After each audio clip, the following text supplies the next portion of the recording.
रामकृष्ण हरी मंडळी श्री स्वामी समर्थ। आजच्या व्हिडिओमध्ये आपण यंदा कोजागिरी पौर्णिमा नक्की कधी आहे याचा जो उपवास आहे, पौर्णिमेचा उपवास जे लोक करतात तर त्यांनी उपवास कधी धरावा, गुरुवारी धरावा की बुधवारी धरावा, आपल्याला जी पूजा करायची आहे तर ती लक्ष्मीची पूजा आपण जी रात्री 12 वाजता करतो ती नक्की कधी करावी, 16 तारखेला की 17 तारखेला, त्यानंतर उपवास कधी, सत्यनारायण कधी करावा। तर ही जी पूजा करत असताना आपण एक मंत्र म्हटल्याने आपल्या घरावरती असलेले ऋण, रोग, दारिद्र्य, अपमृत्यूचे भय हे संपूर्णपणे नष्ट होते। त्यासाठी आपण एक मंत्र दूध दाखवताना म्हणायचा आहे। दुधाचा नैवेद्य कधी दाखवायचा आहे, दूध नेमकं आपल्याला कधी आटवायचं आहे याबद्दलची सविस्तर माहिती या व्हिडिओमध्ये मिळणार आहे। त्यासाठी व्हिडिओ शेवटपर्यंत आवर्जून पहा। चॅनलवर नवीन असाल तर सबस्क्राइब करा। लगेच आजच्या व्हिडिओला सुरुवात करूया। हिंदू पंचांगानुसार अश्विन महिन्याच्या शुक्ल पक्षाची पौर्णिमा ही 16 ऑक्टोबर रोजी रात्री 8:45 सुरू होणार आहे। म्हणजे बुधवारी 16 ऑक्टोबरला रात्रीही 8:45 पौर्णिमा सुरू होते ते 17 ऑक्टोबर रोजी म्हणजे गुरुवारी संध्याकाळी 4:50 संपणार आहे। तर शरद पौर्णिमा म्हणजे ही जी कोजागिरी पौर्णिमा आहे तर या कोजागिरी पौर्णिमेची जी पूजा आहे तर ती रात्री 12 वाजता केली जाते। तर रात्री 12 वाजता जर आपल्याला पूजा करायची असेल तर ती आपल्याला बुधवारी 16 ऑक्टोबर रोजी रात्री 12 नंतर आपल्याला ही पूजा करायची आहे किंवा तुम्ही 12 वाजता करू शकता। तर हा प्रश्न सुटलेला आहे। जे लोक उपवास करणार आहे तर ते जे लोक उपवास पौर्णिमेचा करतात तर त्यांनी 17 तारखेला गुरुवारी उपवास करावा, कारण की आपल्याकडे असं म्हटलं जातं की उदय तिथीनुसार म्हणजे सूर्याने जी तिथी पाहिलेली आहे तर त्या दिवशी उपवास केला जातो। तर ज्यांना उपवास करायचा आहे तर त्यांनी 17 तारखेला गुरुवारी उपवास करू शकता। या दिवशी पौर्णिमा ही सायंकाळी 4:56 म्हणजे जवळपास 5 वाजेपर्यंत असणार आहे। आपल्याला ही पौर्णिमेची जी पूजा करायची असते तर ती रात्री 12 नंतर करायची असते, 12ला करायची असते। त्यासाठी आपण आदल्या दिवशी म्हणजे बुधवारी जी संध्याकाळी 8च्या 9च्या दरम्यान म्हणजे 8:45 दरम्यान जी पौर्णिमा सुरू होते तर त्यावेळेस लगेचच आपण 12च्या नंतर ही पूजा जी आहे तर ती करणार आहोत। उपवास मात्र दुसऱ्या दिवशी गुरुवारी करायचा आहे।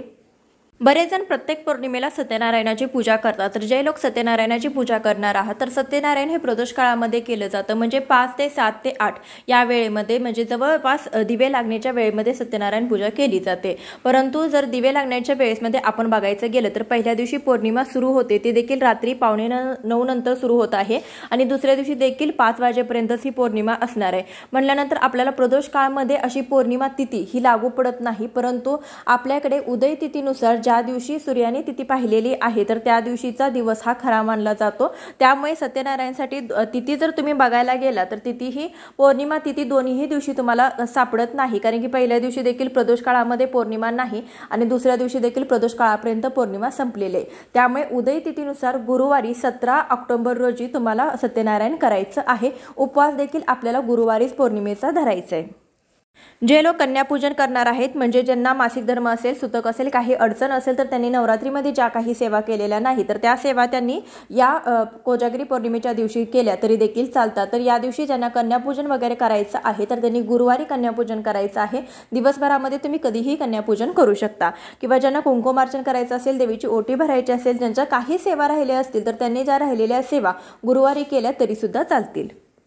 वर्षातील सर्व पौर्णिमा तिथीमध्ये शरद पौर्णिमा ही सर्वात महत्त्वाची आणि शुभ मानली जाते।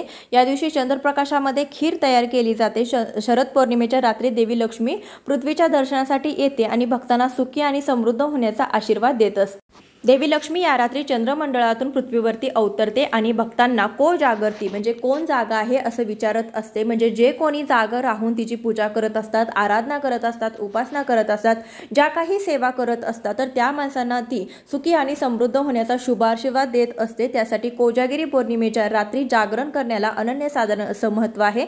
त्यासाठी या रात्री आपल्याला जागर राहायचं आहे, फक्त जागर राहून लोळत पडायचं नाही, जागर राहून आपल्याला देवीची होईल तशी सेवा करायची आहे, कारण की हा दिवस हा अत्यंत शुभ मानला जातो।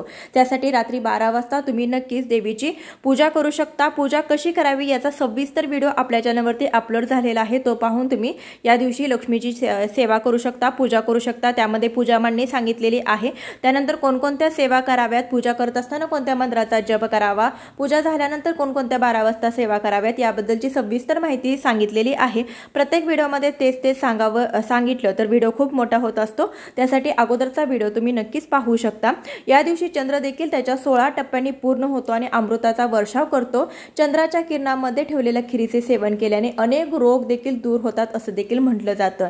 तसेच देवी लक्ष्मीची कृपा देखील होते आणि या दिवशी चंद्राकडे आपण 2 ते 3 सेकंद 1 मिनिटभर आपण पाहिलं तरी देखील आपल्या डोळ्याची जी काही शक्ती आहे तर ती देखील आपली बळावते। आपल्या डोळ्याचे जे काही विकार असतील ते देखील दूर होतात। यासाठी आपल्याला या दिवशी चंद्रप्रकाशामध्ये थोडा वेळ बसायचा आहे। चंद्राकडे एकटक आपल्याला मिनिटभर 2 मिनिट शक्य होईल तेवढं पाहायचं आहे।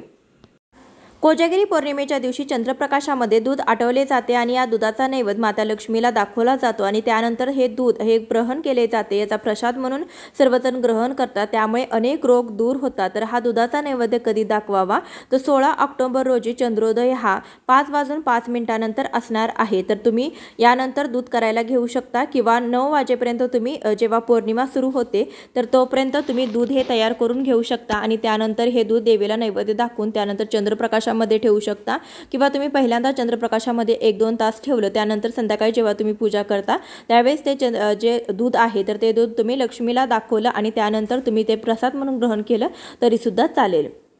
तर यंदा दुधाचा नैवेद्य हा बुधवारी आपल्याला दाखवायचा आहे। कोजागिरी पौर्णिमेचा दिवस हा माता लक्ष्मीला प्रसन्न करून घेण्यासाठी अत्यंत खास मानला जातो। त्यासाठी या दिवशी आपण काही गोष्टींची काळजी घेणं हे अत्यंत गरजेचं आहे। या दिवशी आपल्या घरामध्ये कुठेही घाण राहू द्यायची नाही। आपलं घर हे पूर्णपणे स्वच्छ करायचं आहे। त्या घरामध्येच माता लक्ष्मी ही प्रवेश करणार आहे, कारण की या दिवशी जशी माता लक्ष्मी पृथ्वी तलावर असते त्यासोबतच तिची मोठी बहीण ज्याला अलक्ष्मी असं म्हटलं जातं ती सुद्धा असते आणि ज्या घरामध्ये स्वच्छता असते त्या घरामध्ये माता लक्ष्मी प्रवेश करत असते आणि ज्या घरामध्ये अस्वच्छता असते, ज्या घरातले लोक हे झोपी गेलेले असतात अशा घरामध्ये दरिद्रता म्हणजे अलक्ष्मी प्रवेश करते। त्यासाठी आपलं घर हे स्वच्छ असावं जेणेकरून माता लक्ष्मी आपल्या घराकडे आकर्षित होईल। या दिवशी तुम्हाला प्रदोष काळामध्ये आपल्या उंबरठ्यावरती हळदीचं लेपन करायचं आहे। लक्ष्मीच्या स्वागतासाठी उंबरठ्याच्या दोन्ही बाजूला तुम्ही नक्कीच दिवे लावायचे आहे। दिव्यांना हळदी कुंकू अक्षता वाहून दिव्याची पूजा करायची आहे। तुळशीची पूजा करायची आहे, कारण की तुळशीमध्ये माता लक्ष्मीचा वास असतो। तुळशीची पूजा करून तुळशी समोर देखील आपल्याला एक दिवा प्रज्वलित करायचा आहे। या दिवशी सायंकाळी जर तुमच्या घरामध्ये एखादा गरीब किंवा गरजू व्यक्ती आला तर त्याला रिकाम्या हाताने परत जाऊन देऊ नका, त्यांना काहीतरी द्या, कारण की असं केल्याने देवी लक्ष्मी घरामध्ये प्रवेश करत नाही। या दिवशी दान करण्याला देखील अत्यंत महत्त्व आहे। त्यासाठी तुमच्या तिन्ही सांजेला घरामध्ये एखादी सुवासिनी आली असेल तर हळदी कुंकू लावा, तिला चहा पाणी करा किंवा गोडाचा एखादा पदार्थ खायला द्या। काही शक्य नसेल तर हातावरती चिमूटभर साखर तरी द्यावे। या दिवशी आपल्या घरामध्ये कोणी आल्याने रिकाम्या हाताने त्यांना परत करू नये। या दिवशी कोणालाही उधार पैसे देऊ नये। लक्ष्मीपूजनाच्या दिवशी आपल्याला मद्यपान किंवा मांसाहार करणं टाळायचं आहे। असं केल्याने माता लक्ष्मी ही नाराज होत असते। पौर्णिमेच्या दिवशी दूध, दही, तांदूळ अशा ज्या पांढऱ्या वस्तू आहेत तर त्या पांढऱ्या वस्तू इतर कोणालाही द्यायचे नाहीत किंवा इतर कोणाकडून ही पांढरी मिठाई की तुम्ही खायची नाही, कारण की अशा दिवशी ज्या काही तांत्रिक क्रिया आहेत तर त्या केल्या जातात। त्यासाठी इतर कोणी दिलेल्या पांढऱ्या वस्तू तुम्ही ग्रहण करू नये, कारण की पांढऱ्या वस्तूमध्ये तांत्रिक क्रिया जास्त प्रमाणामध्ये केल्या जातात। या दिवशी कोणालाही दूध, दही अशा वस्तू द्यायच्या नाहीत। या दिवशी आपलं घर स्वच्छ ठेवायचं आहे। होईल तशी माता लक्ष्मीची पूजा करायची आहे। आजच्या व्हिडिओमध्ये बरीचशी माहिती देण्याचा प्रयत्न केलेला आहे। व्हिडिओ आवडला असेल तर जास्तीत जास्त लोकांपर्यंत नक्की शेअर करा। चॅनलवर नवीन असाल तर सबस्क्राइब करा। भेटूया अशाच एखाद्या व्हिडिओसोबत, तोपर्यंत जय माता लक्ष्मी।